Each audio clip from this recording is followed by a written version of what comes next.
In the late 60s, Ford and Chrysler competed for supremacy in NASCAR. In 1969, Ford produced the new aerodynamic Torino, which allowed it to become the first production car to race, achieving 30 victories. To be sanctioned for racing, at least 500 of these road-ready cars had to be built. That's how the Ford Talladega came to be. Although the Torino Talladega looks sparse, it was the answer to the long contemplation of the taillights of the faster Mopar and Chevrolet. Its nose is wedge-shaped and with extra inches in length, and a flush-mounted grille replaced the production Torino detail.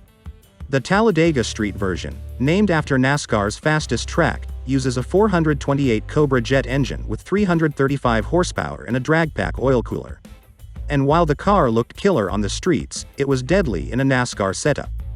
To keep the weight as low as possible, the Talladega had the simplest interior but was equipped with a full set of instruments, with standard vinyl upholstered front seats and a column shifter for the C6 automatic transmission. Based on the Fairlane, the Talladega possessed the same uncomplicated chassis as its ancestor. The suspension was typical of Detroit cars of the time, with unequal length cross arms and coil springs in the front. At the rear was a continuous axle and multi-leaf springs, plus shock absorbers to reduce axle drift.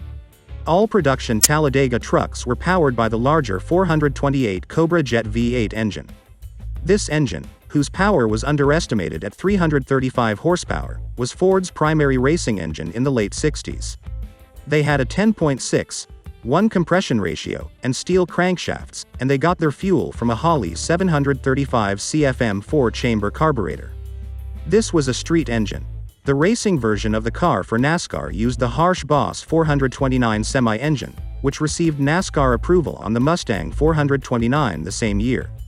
A total of 754 examples of the Ford Torino Talladega, including civilian and race cars, were made. Today, this legendary muscle car can serve as a gem in any collection.